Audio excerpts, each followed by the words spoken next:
Hello friends, तो कैसे हैं आप लोग। आज से हम नया सीरीज़ स्टार्ट कर रहे हैं। ये हिस्ट्री का बुक है, कक्षा 6 मतलब कक्षा 6 का ये बुक है, हमारे अतीत 1। ठीक है, और ये बुक हमारा एनसीईआरटी है। हम एनसीईआरटी ही सीरीज़ स्टार्ट कर रहे हैं क्योंकि एनसीईआरटी से सबसे ज़्यादा क्वेश्चन आता है। ये वाला थोड़ा सा काट देना, ठीक ना। एनसीईआरटी का फुल फॉर्म आपको सबसे पहले जानकारी रहना बहुत ज़रूरी है। National council of educational research and training. ठीक है, अब चलिए टॉपिक स्टार्ट करते हैं बिना देरी किए। ये मेरा विषय सूची है, इसमें अध्याय 10 तक सूची है जो हम पहला स्टार्ट कर रहे हैं। प्रारंभिक कथन, क्या, कब, कहाँ और कैसे, ये टॉपिक स्टार्ट कर रहे हैं। ये पहला अध्याय है, प्रारंभिक कथन, क्या, कब, कहाँ और कैसे। ये हमारे ही जैसी एक लड़की का नाम है रसीदा। ये वाला जो आप टॉपिक देख रहे हैं ना, ये पहले नहीं दिया जाता था। ये एनसीईआरटी इधर लॉकडाउन के बाद ऐड कर दिया है, जिससे लोगों को समझने में आसानी हो। ये हमारी जैसी, हम ही लोग जैसी एक बच्ची है। रसीदा का सवाल। रसीदा बैठी अखबार पढ़ रही थी, अचानक उसकी निगाह एक सुर्खी पर पड़ी। 100 साल पहले वह सोचने लगी कि यह कोई कैसे जान सकता है कि इतने वर्षों पहले क्या हुआ था। रसीदा एक दिन अखबार पढ़ रही थी, वो लड़की, ठीक है। अचानक उसकी निगाह एक सुर्खी पर पड़ी, मतलब एक टॉपिक पे पड़े कि 100 साल पहले आखिर क्या हुआ, क्या होता था। वह सोचने लगी कि ये चीज़ हम कैसे जान सकते हैं कि इतने वर्षों पहले क्या हुआ था। चलिए अब नेक्स्ट टॉपिक, कैसे पता लगाएं। यह जानने के लिए कि कल क्या हुआ था, तुम रेडियो सुन सकते हो, टेलीविज़न देख सकते हो या फिर अखबार पढ़ सकते हो। हम आम आदमी क्या कर सकते हैं कल जानने के लिए, तो हम आराम से रेडियो सुन सकते हैं या तो टेलीविज़न देख सकते हैं, टीवी देख सकते हैं, या कल का हम अखबार पढ़ सकते हैं कि कल क्या हुआ था। तो ये हमें पता चल जाएगा कि कल क्या हुआ था। साथ ही यह जानने के लिए कि पिछले साल क्या हुआ था, तुम किसी ऐसे व्यक्ति से बात कर सकते हो जिसे उस समय का स्मृति हो। ये तो हुई बात कल की। अब हमें यह जानना है कि पिछले साल आखिर क्या हुआ था, तो हम किसी ऐसे व्यक्ति से हम बात कर सकते हैं ना, जो उस समय मतलब वो घटना पर स्थित था। तो हम उस आदमी से बात करेंगे तो वो हमें जानकारी पता चल जाए कि ये पिछले साल क्या हुआ था। लेकिन बहुत पहले क्या हुआ था यह कैसे जान सकते हैं। ये तो कल की बात हुई और ये पिछले साल की बात हुई, लेकिन बहुत साल पहले क्या हुआ था यह हम कैसे पता लगाएंगे। आइए नेक्स्ट टॉपिक में इसके बारे में हम जानते हैं। अतीत के बारे में हम क्या जान सकते हैं। अतीत के बारे में हम आखिर क्या क्या जान सकते हैं, तो बहुत कुछ जान सकते हैं। देखिए, अतीत के बारे में बहुत कुछ जाना जा सकता है, जैसे लोग क्या खाते थे, कैसे कपड़े पहनते थे, किस तरह के घरों में रहते थे। हम आखेटों, शिकारियों, पशुपालकों, कृषकों, शासकों, व्यापारियों, पुरोहितों, शिल्पकारों, कलाकारों, संगीतकारों या फिर वैज्ञानिक के जीवन के बारे में जानकारियाँ हासिल कर सकते हैं। देखिए, अतीत के बारे में यहाँ बहुत कुछ जाना जा सकता है। क्या क्या यहाँ पे लिखा हुआ है कि वो लोग क्या क्या क्या खाना खाते थे और कैसे कपड़े वो लोग पहनते थे और किस तरह के घरों में रहते थे। वो लोग ये सब चीज़ करते थे, वो क्या खाते थे, कपड़े भी पहनते थे और अलग इस तरह के घरों में रहा करते थे वो लोग, ठीक है। यहाँ जो हम आखेटको, ये आखेटक मतलब शिकार करना होता है, ठीक है। पशुपालक मतलब जो भी भेड़ बकरी मवेशी पालते थे उसे पशुपालक कहते। कृषक मतलब होता था कृषकों कि जो लोग भी मतलब खेती से जुड़े हुए लोग थे ना, उन्हें कृषकों कहा था। शासकों मतलब जो भी लड़ाई वगैरह करते थे और रक्षा प्रदान करते थे हमारे साम्राज्य का, उसे शासक कहते थे। व्यापारी मतलब जो भी वहाँ पे व्यापार वगैरह करते थे, ठीक है।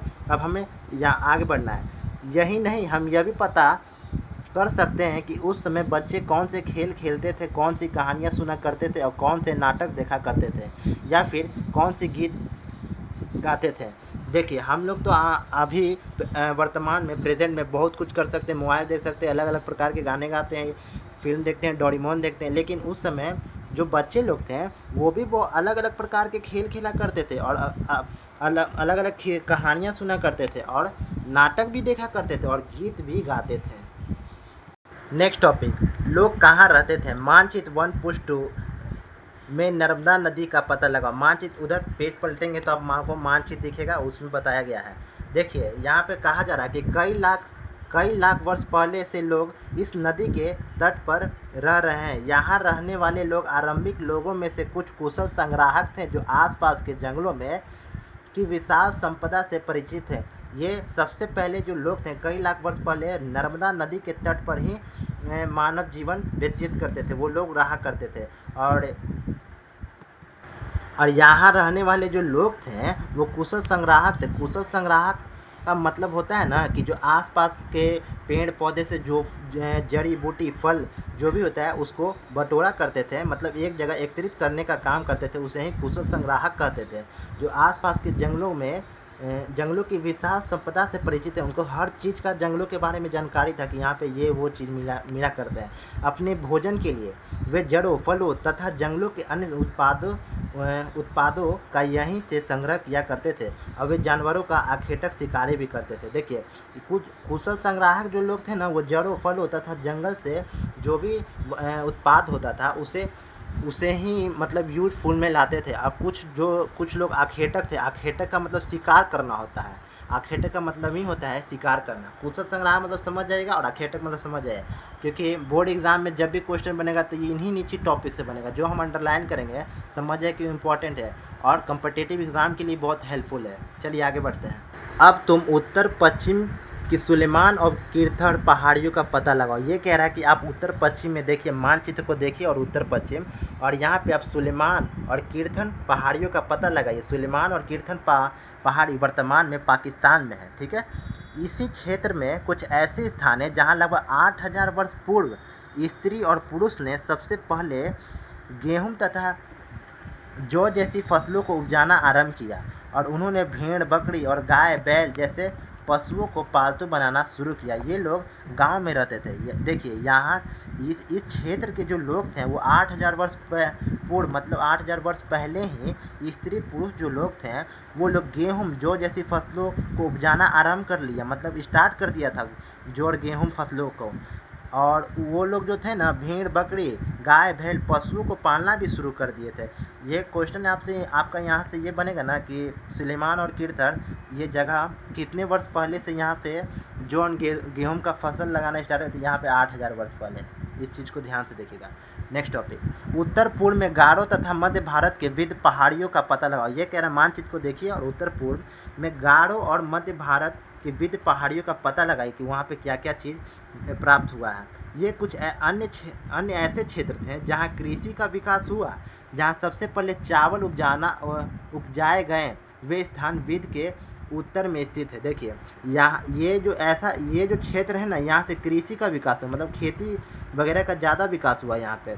जहाँ सबसे पहले यहाँ पे गेहूँ चावल उपजाना शुरू कर दिया गया। यहाँ सुलेमान और कीर्थन पे जौ और गेहूं का हुआ। देखो गेहूं तथा जौ, लेकिन यहाँ पे बोलेगा ना कि गारो तथा विद की पहाड़ियों पे यहाँ चावल उपजाना प्रारंभ हुआ। अब मानचित्र को हम लोग देखते हैं। मानचित्र समझने से पहले आप लोग दोस्तों ये चीज़ समझना आपको बहुत ही ज़रूरी है। देखिए ऊपर की ओर उत्तर कहते हैं, उत्तर मतलब नॉर्थ, और नीचे की ओर दक्षिण मतलब साउथ कहते हैं। दक्षिण साउथ, इधर कर्नाटक साउथ इंडिया इधर के लोग हो गए। उत्तर इधर हो गया हमारा कश्मीर हो गया, हरियाणा पंजाब ऊपर की क्षेत्र पे आते हैं। और इधर देखिए पश्चिम मतलब वेस्ट होता है। इधर गुजरात राजस्थान इस तरफ ही पड़ता है। और इधर देखिए ईस्ट मतलब ईस्ट को हिंदी में पूर्व कहते हैं। इधर बिहार झारखंड अरुणाचल प्रदेश ये सब हमारा पड़ता है, इस तरफ नागालैंड इस तरफ पड़ता है, ठीक है, जिसे पूर्व कहते हैं। और इसमें एक ध्यान चीज़ ये है कि ये उत्तर और पूर्व इधर वाले एरिया को हम लोग क्या कहते हैं, उत्तर और पूर्व। हिंदी में उत्तर और पूर्व, इंग्लिश में नॉर्थ ईस्ट इधर के क्षेत्र को नॉर्थ ईस्ट बोलेंगे। इधर के क्षेत्र को नॉर्थ ईस्ट बोलेंगे। देखो मैप में हम समझाते हैं। इधर हो गया, इधर आपका नॉर्थ हो गया, इधर हो गया साउथ हो गया, और इधर वेस्ट इधर ईस्ट। तो इधर वाले क्षेत्र को क्या बोलेंगे, इधर वाले क्षेत्र को नॉर्थ ईस्ट कहेंगे, ठीक है। इस चीज़ को समझना बहुत ही ज़रूरी है, तभी मानचित्र बहुत अच्छे से समझ में आएगा। और देखो नॉर्थ ईस्ट हो गया, और इधर के क्षेत्र को नॉर्थ वेस्ट कहेंगे, नॉर्थ वेस्ट, यानी कि उत्तर पश्चिम नॉर्थ वेस्ट। इधर ही के एरिया में पाकिस्तान आता है। अब देखो इधर नीचे साउथ वेस्ट, यानी कि साउथ वेस्ट मतलब कि दक्षिण और पश्चिम। इधर वाले क्षेत्र को दक्षिण और पश्चिम हिंदी में या और इंग्लिश में साउथ वेस्ट। और इधर वाले क्षेत्र को देखो, इधर वाले क्षेत्र को दक्षिण पूर्व कहेंगे, दक्षिण पूर्व वाले क्षेत्र। साउथ ईस्ट, इधर साउथ ईस्ट बोलेंगे ये वाले क्षेत्र को। अब मानचित्र देखते हैं हम लोग, रुको। मानचित्र 1 उपमहाद्वीप का प्राकृतिक मानचित्र है ये हमारा इंडिया मैप है, भारत का मैप है ये, ठीक है। यहाँ पे आपको देखिए क्या क्या बताया गया है। सुलेमान और कीर्थन इधर वाले ये जो क्षेत्र है ये पाकिस्तान में अभी वर्तमान में यह पाकिस्तान ही में सुलेमान और कीर्थन। देखो यहाँ पे मैं बताया गया था ना कि पीछे वाले टॉपिक्स में कि सुलेमान और कीर्थन की पहाड़ियों का पता लगाओ। सुलेमान और कीर्थन यहाँ पे है, देखो यहाँ कीर्थन है और यहाँ सुलेमान है, और यहाँ से सिंधु नदी स्टार्ट हो जाती है, जो इधर आके इधर इंडिया की तरफ झेलम नदी, रावी नदी इस तरफ व्यास कर जाती है, ठीक है। व्यास के द्वारा इधर इंडिया में प्रवेश कर दिया जाता है। और यहाँ पे देखो, यहाँ सेंटर में देखो एकदम ध्यान से, विद पहाड़ियाँ नर्मदा नदी। सबसे पहले कई लाख वर्ष पहले यहीं पे न लोग आराम करना स्टार्ट किए थे, यहीं पे न लोग रहना स्टार्ट किए थे। यहीं पे नर्मदा नदी है, ये देखिए एकदम सेंटर में है। यह भी वर्तमान में मध्य प्रदेश में पड़ेगा, ठीक है। यहाँ देखो गोदावरी नदी, दक्कन, कृष्णा नदी, तुंगभद्र नदी, पेन्नार नदी, और ये सब हो गया हमारा महानदी और व्यास नदी। ये सब आप लोग ध्यान से देखिएगा। यहाँ पे देखिए सिंधु नदी को ही हम लोग कहेंगे सिंधु नदी घाटी। ये देखिए इंडिया मैप के नीचे जो का जितना भी ये समुद्री एरिया है इसे हिंद महासागर कहेंगे, ठीक है, हिंद महासागर कहेंगे। और इधर देखिए, इधर यानी कि साउथ वेस्ट में देखिए, यानी कि पश्चिम पूर्व में देखिए, इधर वाले एरिया को, इधर हमारा लक्षद्वीप आ जाएगा। ये सब आता है क्वेश्चंस बना कर लक्षद्वीप में कम्पिटिटिव एग्जाम में लक्षद्वीप हो जाएगा इधर। और इधर देखिए बंगाल के नीचे, यहाँ से बे ऑफ बंगाल हो गया, यहाँ पे बे ऑफ बंगाल। और यहाँ पे हमारा कहेगा क्वेश्चंस में कि दक्षिण पूर्व में कौन सा द्वीप है, दक्षिण पूर्व में कौन सा द्वीप है। तो यहाँ पे देखो ध्यान से, ये अंडमान निकोबार यहाँ पर हमारा यहाँ पे पड़ता है, ठीक है, दक्षिण पूर्व में। अब चलते हैं नेक्स्ट टॉपिक पे दोस्तों। ये एक छोटा सा पॉइंट आप लोग देख लीजिए कि मानव का आरंभिक निवास कहाँ था। कई स्रोतों से अज्ञात होता है कि मानव का आरंभिक निवास स्थान भारत में नर्मदा नदी घाटी में था। यहीं से आगे मौसम के सूक्ष्म होने के कारण इन्होंने गंगा घाटी की तरफ प्रवेश कर लिया। नर्मदा नदी घाटी पे ही ये लोग रहते थे, लेकिन मौसम में कुछ चेंजिंग के कारण कुछ हुआ होगा उस वक्त, इसी के लिए वो लोग अब गंगा नदी घाटी पे चले गए।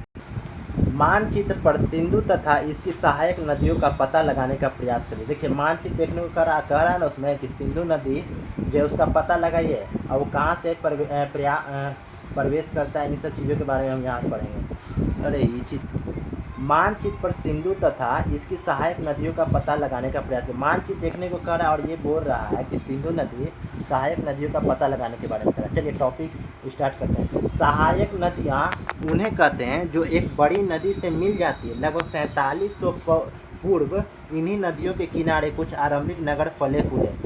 अभी देखिए ये कह रहे ना कि सहायक जो नदियाँ होती हैं, जो छोटी छोटी नदियाँ होती हैं, वो एक बड़ी नदी में मिल जाती हैं ना, तो बड़ी नदी में मिल जाती है तो उसे ही सहायक नदी कहते हैं। और लगभग 4700 पूर्व इन्हीं नदियों के किनारे आरंभिक नगर फले फूले। या इतने साल पहले वहाँ के जो आदमी लोग थे वहीं यहाँ इतने वर्ष पहले, अरे यार देखिए 4700 पूर्व है ना। देखिए यहाँ से बहुत इंपॉर्टेंट क्वेश्चन कम्पिटिटिव, अभी सन हमारा 2000 सन चल रहा है, 2000 सन चल रहा है।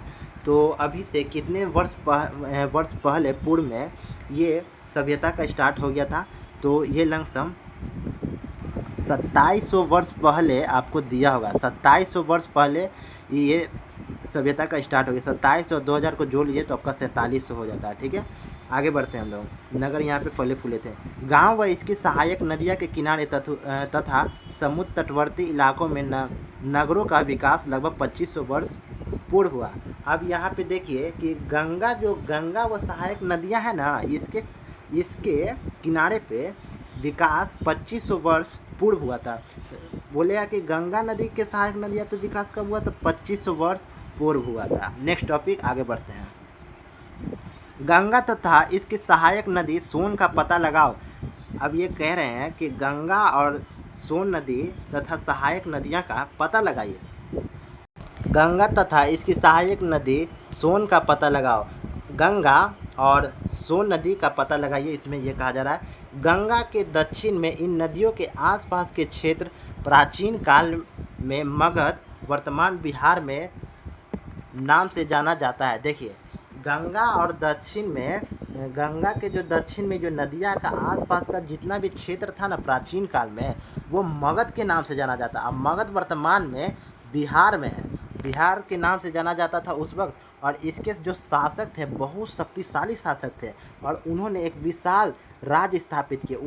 वो इतने शक्तिशाली शासक थे कि उन्होंने अपना विशाल राज्य भी स्थापित किया था और देश के अन्य हिस्सों में भी राज्यों की स्थापना की। वो इतने शक्तिशाली राजा हो चुके थे कि वो देश के अन्य हिस्सों में भी अपना राज्यों का स्थापना शुरू कर दिया था। और लोगों ने सदैव उपमहाद्वीप